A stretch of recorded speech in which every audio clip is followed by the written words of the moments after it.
Антидиабет ТВ, отново добре дошли. Епизод 14.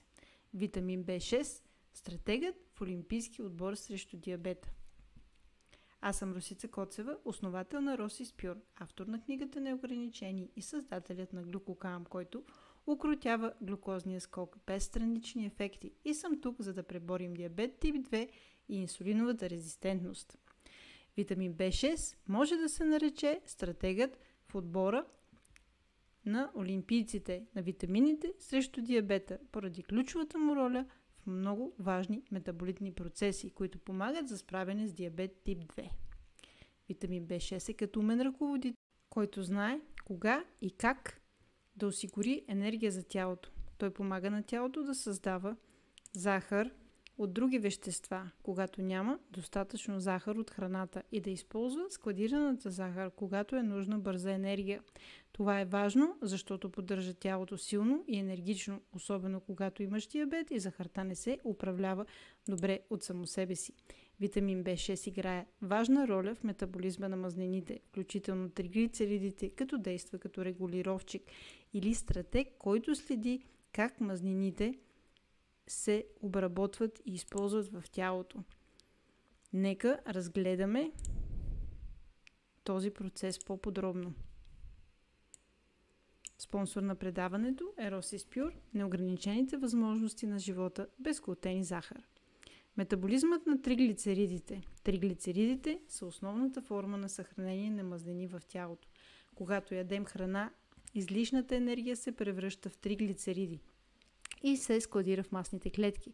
По-късно, когато тялото се нуждае от енергия, например между храненията или по време на физическо усилие, триглицеридите се разграждат и освобождават масни киселини, които се използват за производство на енергия. Ензимите, като хормон-чувствителната липаза, липопротеин липазата, адипозна триглицеридна липаза и моноацилглицерол липазата са ключови за разграждането на триглицеридите в масни киселини и глицерол.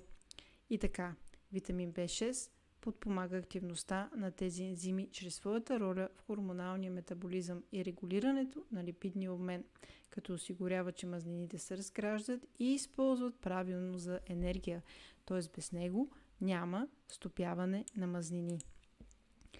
Синтеза на липопротеини. Липопротеините са комплекси, които транспортират триглицериди и холестерол в кръвта. Витамин B6 подпомага правилното образуване и функция на липопротеините, така че мазнините да бъдат транспортирани безопасно и ефективно до места, където са нужни, или обратно към черния дроб за рециклиране или изхвърляне.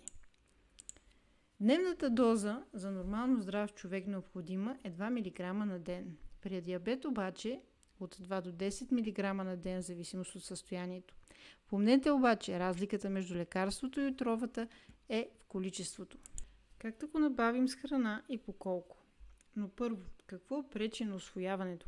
Има няколко фактора, които могат да попречат на усвояването и активирането на витамин B6 от храната. За да бъде ефективен в тялото, витамин B6 трябва да се преобразува в своята активна форма пиридоксал фосфат, или така нареченото PLP на английски. Различни външни и вътрешни фактори могат да повлияят на този процес, като намалят ефективността на усвояване и активиране на витамина. Основните престъпници са алкохол, да, не ме бийте, ускорява разграждането на пиридоксина и намалява нивата на активната форма на PLP в организма. Лекарства. Кои по-точно? Противозачатъчни, диуретични, антибиотици, антиепилептични, лекарства за киселини, като при гастрит. Разбирате ли защо се пълне от гореспосочените лекарства? Недостиг на B12 и на B9 фолиева киселина. Те са отбор, единият не печели без другия. Нарушено усвояване, както при препускливите черва, стрес. Тютюнепушене, защото дърпа витамин B6 за антиоксидантна работа. И любимото на културистите – прекомерна консумация на протеини. Консумацията на много протеини увеличава нуждата, тъй като B6 е необходим за метаболизма на аминокиселините и ако приемът на B6 не се увеличи пропорционално, това може да доведе до недостиг на витамина поради по-бързото му изразходване. Ето някои вкусни и нисковъглехидратни опции, с които можете да си набавите дневната доза витамин B6. Слънчогледови семки. Съдържание на B6 в около 100 грама 1,3 мг. Ползи. Отличен източник на витамин B6, както и на магнезии и здравословни мазнини. Риба тон, консервирана или прясна. Съдържание около 1 мг на 100 грама. Ползи. Отличен източник на B6, както и на омега-3, масни киселини и протеини. Свинско месо. Свинско филе. Съдържание на B6 около 0,7 мг на 100 грама. Ползи. Свинското филе е нисковъглехидратно и съдържа добри количества витамин B6 и протеини. Сега, ето една рецепта за гарнитура, която осигурява 50% от дневната минимална доза. 200 грама броколи, 100 грама червена чушка, 20 грама слънчогледови семки, 100 грама маруля, 100 грама зехтин, 10 грама ябълков оцет. Тази гарнитура ви дава 1 мг витамин B6, т.е. 50% от минимума, 314 калории и е само с 16 грама нетни въглехидрати. После избирате месо. 100 грама печено пилешко месо ще ви дадат 0,5 мг от 2 мг минимум дневна доза. 125 грама сьомга ще ви дадат 1,125 мг. 150 грама печено свинско месо ще ви дадат 1 мг. 125 грама рибатон ще ви дадат 1,25. И така. Днешната награда, че изгледахте и се абонирахте за канала е код за 30% отстъпка от книгата Неограничени. С код на латиница книга 3.0 на страницата на Росис Пюр. Важи само до 30 ноември тази година, така че побързайте. Заключение. Културистските номера са аут. Салатата е ин. Витамин B6 се приема от храна много лесно. Не си харчете парите за добавки.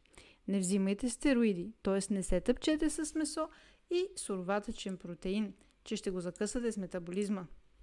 Започнете своята борба с диабета сега. До следващия път с Роси и Росис Пюр. Предаването не замества лекарския съвет. Не правете нищо без да се консултирате с вашия лекар. Медицината и храненето вървят ръка в ръка. Благодаря, че гледахте. Не забравяйте да харесате и да коментирате. Така подкрепяте автора. Абонирайте се, за да продължават да са безплатни предаванията. Споделете всеки, който има инсулинова резистентност и диабет, за да му помогнете да се излекува. Антидиабет ТВ с Росица Коцева.